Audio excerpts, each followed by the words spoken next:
법원 경매 정보는 옥션통. 다음으로 이제 대출금으로 확인, 무상 거주 사실 확인서 이렇게 적어 주셨습니다. 예. 네. 뭐 10억짜리 집에 대출을 신청하면 네. 이제 7억을 대출을 받는다 이거죠. 네. 그럼 은행이 제일 먼저 가면은 이제 전입신고자 명단을 달라고 하거든요. 네네. 그런데 보니까 채무자 전입신고 돼 있고 B라는 또 사람이 세대주로 해가지고 전입신고가 돼 있더라는 거예요. 네. 그러면 이제 물어보죠, 은행이. 이 사람 B라는 사람이 누구냐고. 네. 임차인이라고 그러면 대출 안 해주죠. 그렇죠. 그러면 이제 은행이 요구를 하죠. B라는 사람의 무상 거주 확인서를 작성해서 띄우라고 그래요. 네. 그래서 임차인이 실질적으로는 7억의 전세를 살고 있지만 네. 무상 거주 확인서를 저당권자에게 제출해버리면 네. 나중에 낙찰자에게 대항할 수 없다는 겁니다. 네. 그 판례도 있죠. 네네. 예. 그래서 무상 거주 확인서를 제출했다고 하면 낙찰자가 임차인이 대항력이 있는 전입신고가 빠르다 하더라도 낙찰자가 명도를 할 수 있다. 이렇게 정리하시면 되겠습니다. 네. 그래서 제가 물건을 이렇게 보다가 현황 조사서에 보면 가족으로는 나와요. 근데 우리가 가족이라고 해서 실제로 임대차 계약서를 안 쓰고 뭐 보증금이 왔다 갔다 안 하고 이럴 수도 있지만 실제로 가족관계에 관해서도 임대차 계약서 쓰고 임대차 보증금을 받을 수도 있는 거잖아요. 그렇죠? 그래서 네. 부자지간에도 네. 임대차가 네. 보증금이 왔다 갔다 했다 하면 대항력이 생깁니다. 그렇죠. 네. 그래서 다만 유일하게 네네.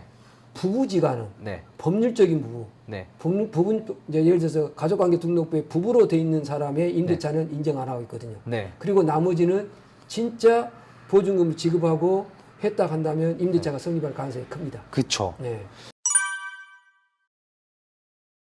다음으로 임대차 계약서에서 단서 찾기라고 하셨습니다. 이제 예를 들어서 이제 임대차 계약서를 내가 이제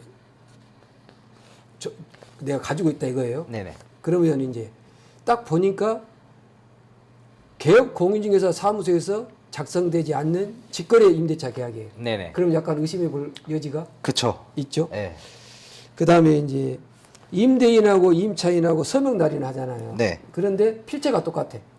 그러면 임대인이나 임차인이 한 사람이 계약을 썼다는 거잖아요. 그렇죠. 예, 그렇게 볼 수도 있고 그 전입일자하고 계약서 쓰는 날짜가 차이가 있어.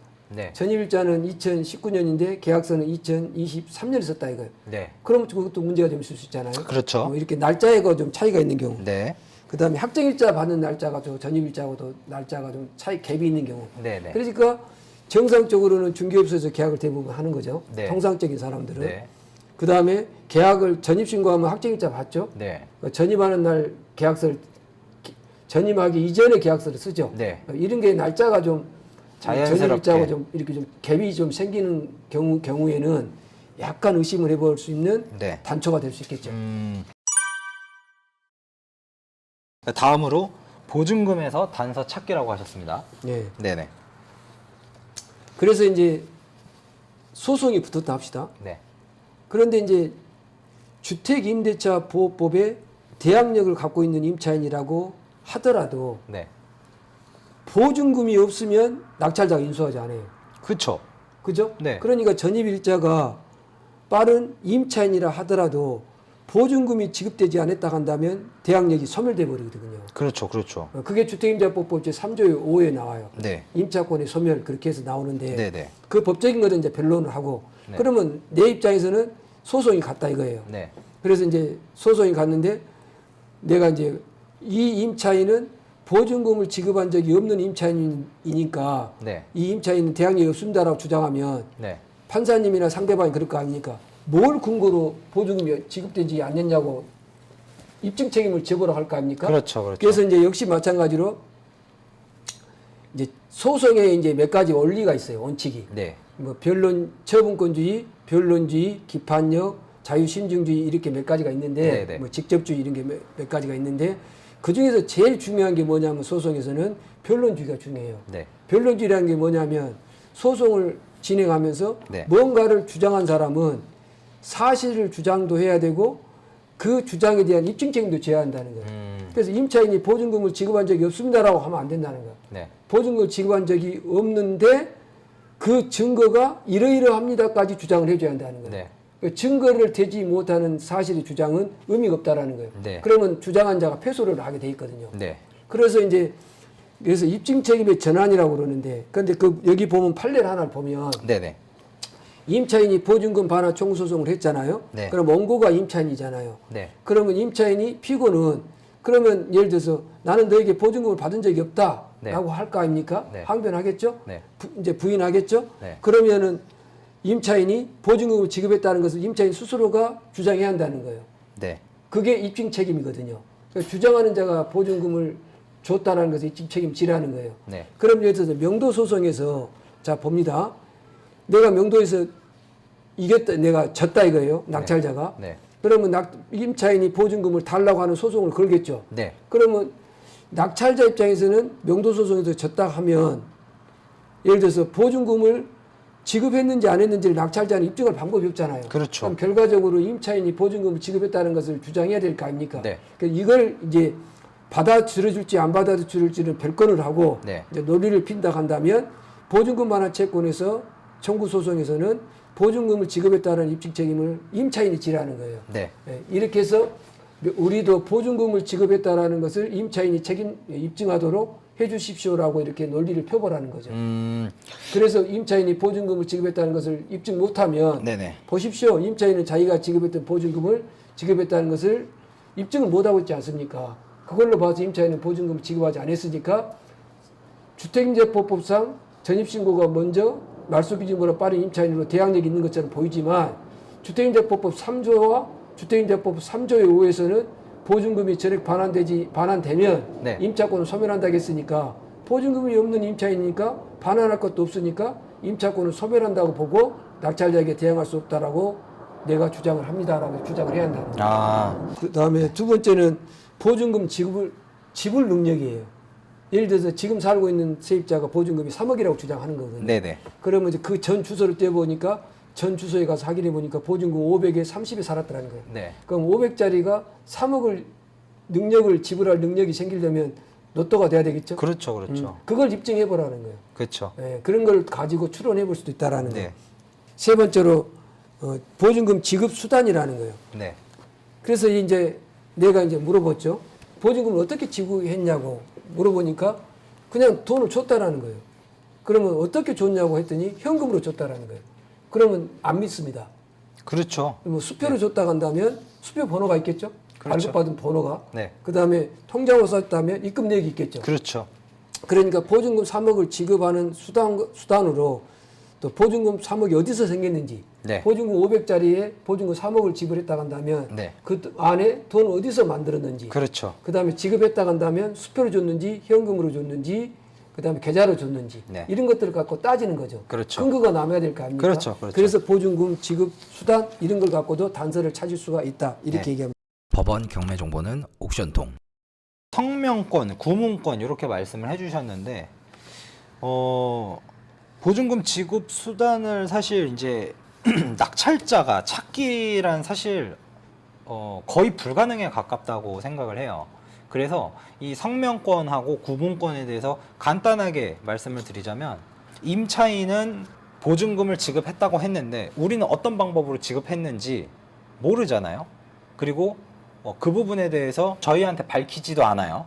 그럴 경우에 우리는 할 수 있는 게 판사님한테 요청을 하는 게 구문권입니다. 판사님, 임차인이 보증금을 어떤 식으로 지불을 했는지 판사님께 요청드리는 게 구문권이라는 거고, 그리고 판사님께서 말 그대로 임차인한테 법정에서 그 돈은 어디서 마련했습니까? 그 부분은 어떻게 했습니까? 라고 질문을 하면서 진행하는 이 부분을 성명권이라고 합니다. 우리는 판사님한테 구문권을 요청하는 거죠. 판사님, 성명권을 행사해 주세요. 그러면은 이제 판사님께서 성명권을 행사하시는 겁니다. 저희는 그거를 듣는 거죠, 사실은. 근데 사실 이런 부분이 우리가 명도하면서 그렇게 명도를 진행하면서 할 일은 많이 없어요. 왜냐면 보통은 일반적인 경매 물건을 할 때는 대항력 있는 임차인은 쳐다도 안 봅니다. 그렇죠? 그렇죠. 예. 근데 이제 진짜 선수분들은 이런 걸로 진행을 하시거든요. 왜? 이게 큰 돈이 되니까. 예. 막 이제 감정가 100%짜리 30%의 낙찰을 받았어요. 왜? 이 사람은 선수니까 아는 거예요. 그러면 시세에 한마디로 거의 30% 가격에 사는 거잖아요. 그렇죠. 그러면 뭐 10억짜리를 예를 들어 3억에 산다라고 가정했을 때 내가 5천만 원이든 1억이든 투자할 가치가 있다고 생각을 하고 이렇게 진행을 하는 겁니다. 그렇기 때문에 사실은 이런 내용들은 초보자분들 입장에서 보다는 혹은 입문하신 분 입장에서는 굉장히 욕심나는 정보, 그리고 선수가 되는 과정에 있는 그런 어떤 내용이기 때문에 일반적인 경매 학원에서도 사실은 오늘 내용을 여러 가지 예시를 통해서 한 2달에 가깝게 뭐 일주일에 한 번씩 이런 식으로 교육을 하면서 100만 원 이상 보통 수강료를 내고 진행을 하죠. 그래서 네. 민사 소송법 136조가 네. 성명권하고 구문권이라는 조문이 있거든요. 네네네. 그래서 성명권과 구문권을 잘 활용해서 네. 예를 들어서 당사자가 네. 주장해야 할 입증 책임을 네. 전가시키는 거예요. 네네. 그래서 이제 법률적인 거와 사실적인 성명권에 대해서 약간 차이가 있지만 네. 오늘은 민사소송법 강의가 아니니까 그렇죠. 예, 네. 이런 게 있다라고 이런 게 있다. 정도만 네. 얘기를 하도록 하겠습니다. 어쨌든 허위 세입자를 깨는 방법에는 이런 방법이 있다라는 거니까요. 예. 네. 다음으로 교수님 보증금 미기재 선의 임차인이라고 적어 주셨어요. 예. 네. 네. 그래서 임차인이 선순위 임차인이 있는 것처럼 보이는데 네. 10억짜리가 1억까지 떨어졌다는 거예요. 네. 조사를 해보니까 그 당시에는 전입신고할 당시에는 전세가 한 3억 정도 된더라. 네, 네. 그럼 3억만 물어주면 될 수 있다는 확률이 있잖아요. 네, 그쵸. 예를 들어서 대신 5억의 전세를 들어갈 수도 있어요. 네. 8억의 전세를 들어갈 수도 있고. 그렇죠. 그런 건 별건을 하고 네. 주변의 시설을 알아보고 그쵸. 판단할 수도 있다. 그렇죠. 그렇죠. 그 얘기입니다. 네. 다음은 이제 저한테 굉장히 익숙한 내용인데 이제 인터넷 검색이라고 적어 주셨습니다. 그러니까 흔히 말하면 이제 구글링이라고 우리가 표현하기도 하거든요. 인터넷에서 임차인에 대한 정보를 이제 찾아내는 건데요. 네, 교수님 말씀해 주시죠. 예. 네. 그래서 예를 들어서 A라는 시에 임차인의 성명이 갑돌이다. 그러면 인터넷에서 A 시의 김갑돌 이렇게 치면 그 사람의 어떤 인터넷에 올라 있는 자료가 올라올 수 있거든요. 네, 그쵸. 그런 것 갖고도 정보를 또 취합할 수가 있습니다. 그렇죠. 최대한 어떻게 해서든 증거 수집을 하는 거죠. 그렇죠. 네. 네. 다음으로 인도명령 제도, 신문제도라는 게 있네요. 그래서 이제 선순위 임차인이라고 돼 있다 한다면 네네. 잔금 내고 인도명령 신청해 보세요. 네. 그 인도명령을 하면 소유자와 채무자 외에 대항력 없는 임차인은 예를 들어서 신문이라는 제도를 갖고 있거든요. 네네. 그 신문이란 것은 뭐냐면 법원에 나오라는 거예요. 네네. 그러면 법원에 나올 때 이제 신문 기일날 신문을 할 거 아닙니까? 네. 그러면 임차인님 어떻게 임대차 계약서를 썼습니까? 임대차 계약서는 갖고 있습니까? 이렇게 물어볼 거 아닙니까? 네. 그런데 임대차 계약서도 안 가져오고 신문 기일 나올 수 없잖아요. 네. 그래서 이제 이게 스킬인데 실무적인 스킬 얘기는 여기서 말 못합니다. 여기서 말 못하고 네네네. 예를 들어서 신문기일을 잡도록 만들면 네네. 가짜 세입자는 임대차 계약서를 못 갖고 올 수도 있다는 거예요. 네. 그럼 인도명령이 발부될 수밖에 없죠. 그렇죠. 그렇죠. 예, 그렇게 해서 인도명령 신문 제도를 이용하는 방법도 있을 수 있다. 네. 이렇게 얘기하겠습니다. 저도 이제 교수님하고 이런 얘기들을 하다 보면은 다 오픈해드리고 싶은데 굉장히 큰 이슈가 될까봐 조금씩 수위 조절을 좀 하도록 하겠습니다. 예. 네. 다음으로 이제 현장에서 임차인 만나기라고 적어주셨어요. 이 얘기는 진짜 말 못합니다. 그래서 일단 임차인을 만나서 네. 설득을 해야 될 거 아닙니까? 네네. 그런데 이 얘기를 하면 네. 엄청난 파장이 생길 수 있으니까 그렇죠. 이거는 우리 저기 유튜브 보시면서 네. 우리 대표님에게 질문해 주시기 바랍니다. 네. 그러면 대표님이 상담을 해 드릴 겁니다. 네. 예. 다음으로 허위 임차인 형사적 문제 해결이라고 적어주셨어요. 예를 들어서 네. 임차인이 아무 말도 않고 있으면 되는데 네. 임차인이 적극적으로 가격을 낮추기 위해서 떨어뜨리기 위해서 이제 임차인이라고 허위 임차인인데도 불구하고 임차인이라고 신고를 해요. 네. 그리고 가격이 떨어졌거든요. 네네. 근데 나중에 허위 임차인으로 밝게 되면 네. 형법 315조 경매 입찰 방해죄라는 게 네. 제명이 있거든요. 네. 이걸로 고소하면 됩니다. 아 근데 이거 보면은 2년 이하의 징역 또는 700만 원 이하의 벌금이잖아요. 무서운 겁니다. 아 근데 이거 좀 벌금도 더 세게 하고 그건 이제 형사 정책적인 문제니까 네. 벌금적인 문제는 변론을 하고 네. 그 형사 정책적인 문제는 변론을 하고 네네. 아무튼 네네. 가장 임차인을 만들어서 적극적으로 행사해서 입찰 가격을 떨어뜨리는 목적으로 가장 임차인을 내세웠다 한다면 네. 입찰 방해죄가 될 수도 있다라는 거. 그렇죠. 이 형사적인 문제 접근하는 것도 네. 조심해야 됩니다. 실제로 예를 들면 임차인을 만나서 얘기를 하고 있는데 아무리 봐도 문제가 있어 보이는 임차인이에요. 예. 그럴 경우에 우리는 또 한마디 할 수도 있는 거죠. 이 형사적인 문제로 넘어가면 사실 굉장히 위험한 것이다 라고 우리는 또 한마디 툭 던질 수도 있겠죠. 그래서 네. 창과 방패입니다. 네. 예를 들어서 내가 그 입찰 방해죄로 고소를 했는데 네. 무혐의가 떨어지면 무고죄도 줄 수도 있고 그렇죠. 또 입찰 방해죄를 얘기하면서 나가라고 했다 한다면 협박도 될 수도 있고 네. 강요죄가 될 수도 있고 네. 그래서 형사적인 문제는 반드시 네. 변호사님과 상담하기 기억하시기 바랍니다. 네. 아, 그러면 이렇게 툭 얘기하면 안 되겠군요. 그렇죠. 조심해야 됩니다. 네. 네. 법원 경매 정보는 옥션통.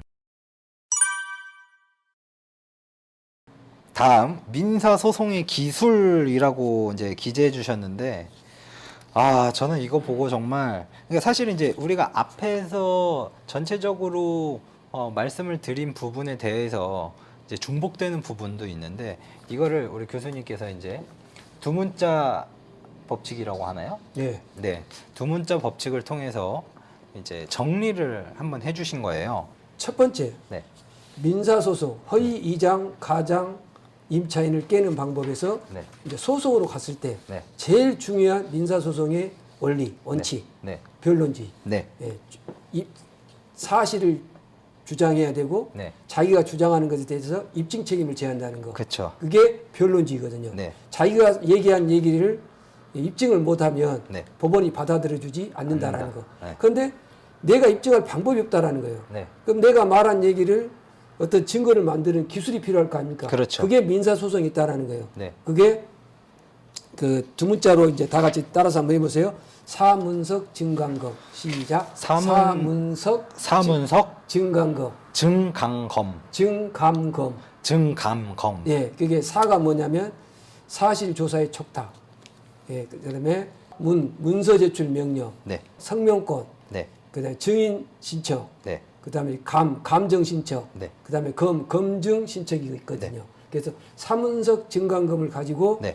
증거 자료를 만들어내는 기술이 있거든요. 네, 네. 그래서 294조에 보면 사실 조사의 촉탁이라는 게 있잖아요. 네. 그래서 이게 어떤 기관이나 단체, 어떤 공공기관, 단체, 개인이 어떤 하는 업무에 대해서 사실 조사를 촉탁할 수가 있거든요. 네. 그래서 법원이 사실 조사 촉탁하면 그 업무에 대해서 자기가 알았던 내용을 보고하도록 돼 있거든요. 네. 그럼 이제 사실 조사를 촉탁하는 부분을 저희는 이제 법원에다가 신청을 하는 거잖아요. 그렇죠. 네. 그다음에 문서 제출 명령. 네. 이 사건과 관련되어 있는 문서를 갖고 있는 사람에게 네. 그 문서를 제출해 달라고. 네. 그래서 임차인이 임대차 계약을 선순위 임차인이라고 주장만 하는 거예요. 네. 그러면 임대차 계약서를 내야 될 거 아닙니까? 그렇죠. 그럼 법원에 문서 제출하라고. 네. 이렇게 신청을 하면 네. 법원이 문서 제출 명령을 내리는 겁니다. 그렇죠. 예, 그런 식으로. 아까 말씀대로 인도명령 신문제도를 이용할 때 네. 연계가 되는 거죠. 같은 내용인 거죠.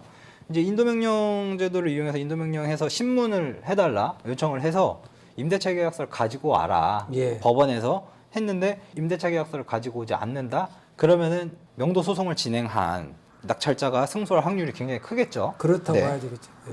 그런 것처럼 문서 제출 명령, 네. 그렇죠? 예, 그다음에 그 내용. 성명권을 앞에 얘기했죠. 네, 성명권. 성명권은 그래도 다시 한번 말씀드리지만 우리가 판사님이 가지고 계신 성명권을 진행해 주세요라고 하는 게 구문권입니다. 다시 어렵나요? 쉽게 잘 설명했어요. 구문권은 우리가 판사님한테 요청하는 게 구문권이고 판사님이 임차인에게 설명해 보세요 하는 게 성명권입니다. 이렇게만 알고 계시면 됩니다. 그다음에 증인. 네. 증인의 의무라 해가지고 민사소송법 303조에 네네. 누구든지 증인으로 예외 없이 신청할 수 있거든요. 예를 들어서. 네네. 그래서 예를 들어서 앞집에 있는 사람이 이제 예를 들어서 이 앞에는 70대 노인만 삽니다. 네네. 40대는 살지 않습니다. 네. 그럼 증인 신청할 수 있잖아요. 그렇죠. 그다음에 감정, 네. 필체가 똑같은지, 네. 검증, 네. 오감으로 네. 법원이 판단하는 거. 네. 이렇게 해가지고 증거 자료를 만들어 가지고 네. 자기가 주장하는 사실에 대해서 입증 책임을 지는 거예요. 네. 이게 사문석 증강검이라는 유명한 기술입니다. 마지막에 검증 신청에 대해서 이제 법원에서 오감을 통해서 진행한다고 하셨는데 예. 요거를 조금만 더 구체적으로 설명해 예를 주세요. 들어서 네. 뭐 3억짜리 주택인데 네. 1억 5천에 전세를 사는 게 다 1억 5천에 전세 계약을 맺었다는 거예요. 네. 그건 이 사람만 4억의 전세를 맺었다는 거예요. 네. 그러면 감정할 수가 없잖아요. 그쵸. 그러면 그 집에 왜 4억을 살았느냐라고 했더니 그 집에서 전망이 석양이 기가 막히더라는 거예요. 네. 그게 자기의 어떤 신앙이나 어떤 철학하고 맞아서 네. 자기는 전세를 4억을 살았다는 거예요. 그 매매한 것도 아니고 그렇죠. 예, 예. 그러면 진짜 4억에 살았는지를 확인하기 위해서 법원이 가봐야 되겠죠. 그렇죠. 석양을 봐야 되겠죠. 그렇죠. 그걸 보고 검증이라고 합니다. 검증. 네. 검증. 네. 예.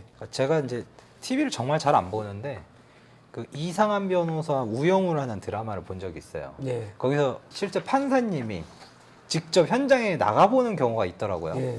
그런 걸 말씀하시는 거잖아요. 그런 그렇죠? 걸 말하는 겁니다. 판사님이 직접 현장에 가서 그런 것들을 체크해보는 경우 예. 이게 바로 검증이다. 소송에서 이기려면 네.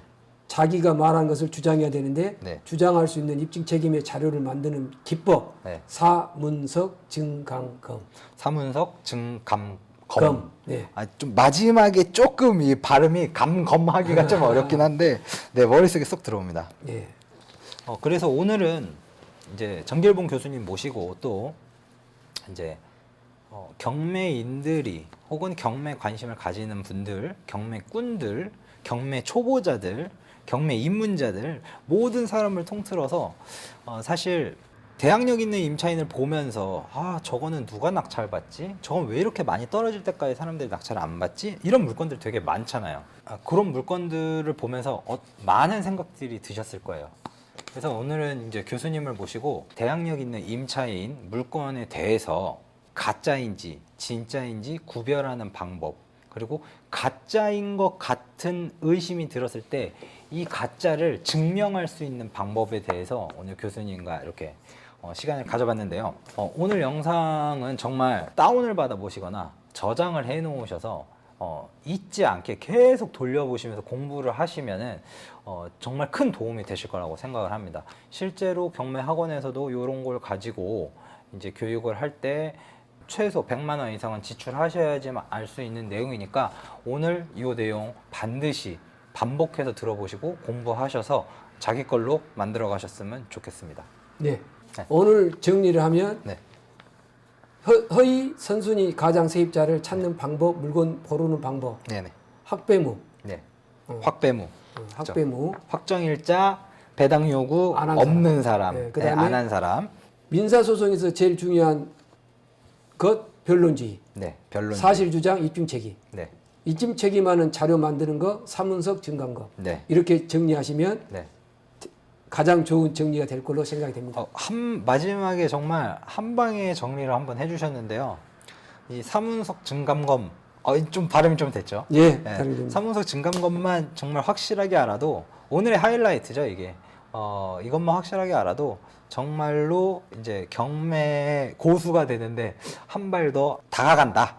이렇게 보시면 될 것 같습니다. 그리고 옥션 통해 네. 회원가입, 네이버 카페 회원가입하시면 네네. 경매 관련된 자료 네네. 지금 드리고 있는 행사를 하고 네, 있으니까 맞습니다. 네. 오늘 교육 내용들이 다 거의 들어있을 수 있으니까 네, 맞습니다. 받아가시기 바랍니다.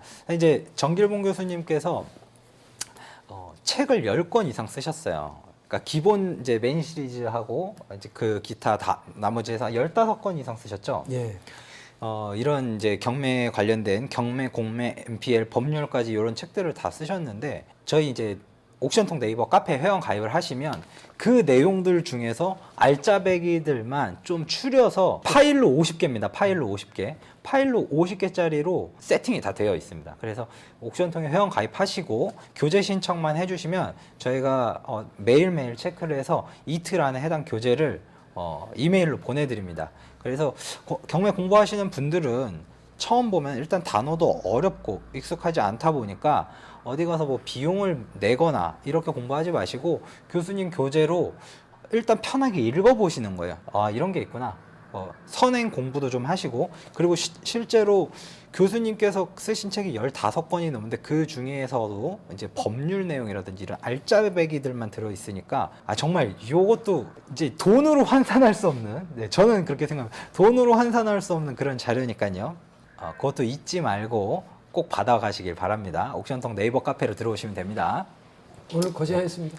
제가 고생한 것보다 너무 좋은 강의를 해주셔서 저는 오늘도 또 많이 배우고 또 감사합니다. 예, 그럼 저희 다음 시간에는 주제가 뭐죠? 유치권입니다. 유치권에 대한 어떤 내용일까요? 유치권을 깨는 또 역시 노하우겠죠. 유치권 뽀개기가 다음 주제고요. 저희 영상을 보시면서 저희가 준비한 주제보다 더 좋은 주제가 있으면 그걸로 영상을 또 준비할 수도 있는 거니까요. 댓글에다가 원하시는, 궁금하시는 부분들, 그런 것들을 댓글 남겨주시면 좋을 것 같고요. 그리고 이제 교수님하고 준비하고 있는 것들 중에 원하시는 분들, 신청해 주시는 분들 한해서 저희가 같이 현장에 임장을 가서 경매 물건도 체크를 해보고 함께 시간을 가지고자 하니까요. 편하게 과감 없이 댓글로 남겨주시면 하나하나 다 꼼꼼하게 읽어보도록 하겠습니다. 물건 낙찰받고 싶은 물건, 현장 답사하고 싶은 물건, 법원 견학, 법원에 입찰할 때 물건, 명도할 때 어떤 물건, 이런 물건, 경매에 관련된 거 문의 주시면 저희가 선정해서 이제 무료로 다 진행해 드리도록 할 테니까 네네. 신청해 주시기 바랍니다. 네, 감사합니다. 예, 감사합니다. 구독과 좋아요, 알림 설정을 통해 풍부하고 흥미로운 경공매 영상을 매주 만나보세요. 네이버 옥션통 카페에 회원가입하시고 교재 신청만 하시면 정길봉 교수님의 경매, 공매, MPL, 법률까지 다루는 50개의 특급 교재 파일을 무료로 받아보실 수 있습니다. 또한 각종 경매에 필요한 모든 서식과 자료들도 공유해 놓았으니 옥션통 카페에서 무료로 받아보세요. 인스타그램에서도 옥션통을 팔로우하시면 빠르게 다양한 정보를 받아보실 수 있습니다. 통합니다. 법원 경매 정보는 옥션통으로 통합니다. 옥션통을 선택해야 하는 6가지 이유를 소개합니다.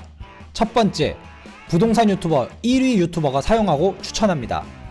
두 번째, 사용자 중심으로 화면을 구성해서 정보 이용이 편리합니다.